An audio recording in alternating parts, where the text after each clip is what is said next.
যুক্তরাষ্ট্রের মিনেসোটা অঙ্গরাজ্যের মিনিয়াপোলিসে চলমান অভিবাসন বিরোধী অভিযানের নেতৃত্বে বড় ধরনের রদবদল আনছে ট্রাম্প প্রশাসন।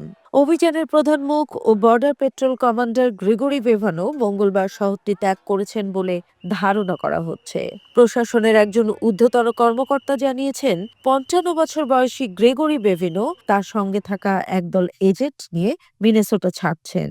Our Title VIII immigration mission continues unabated here in Minneapolis, despite yesterday's tragedy that was preventable by folks making better choices, politicians, journalists, and would-be anarchists and rioters.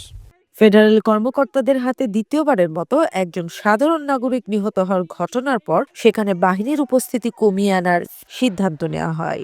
Democrat নেতা ও মানবাধিকার কর্মীরা দীর্ঘদিন ধরেই বেভিনোর ভূমিকার সমালোচনা করে আসছিলেন। একটি সূত্র জানিয়েছে, বেভিনোর জন্য বিশেষভাবে তৈরি কমান্ডার অ্যাট লার্জ পদ থেকে তাকে সরিয়ে দেওয়া হয়েছে। তিনি এখন ক্যালিফোর্নিয়ায় যুক্তরাষ্ট্র মেক্সিকো সীমান্তে তার আগের পদে ফিরবেন।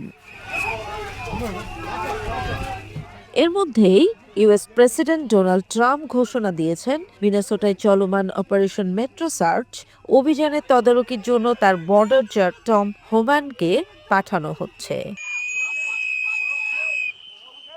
৩৭ বছর বয়সী আইসিইউ নার্স অ্যালেক্স পেট্রি গুলিতে নিহত হওয়ার পরেই প্রশাসনের কৌশলে এই পরিবর্তন আসে। ঘটনাটি নিয়ে ট্রাম্প মিনেসোটায় গভর্নর টিম ওয়ালস এবং মিনিয়াপোলিসে মেয়রের সঙ্গে ফোনে কথা বলেছেন। গভর্নর জানিয়েছেন, ফেডারেল এজেন্টের সংখ্যা কমিয়ে স্থানীয় প্রশাসনের সঙ্গে সমন্বয়ে কাজ করতে সম্মত হয়েছেন ট্রাম্প। তবে বেভিনোর মিনেসোটা ছাড়ার খবরে বিক্ষোভ থামেনি। তিনি যে হোটেলে অবস্থান করছেন বলে ধারণা করা হচ্ছে, সেখানে জড়ো হয়ে প্রতিবাদ চালিয়ে যাচ্ছে বিক্ষোভকারীরা।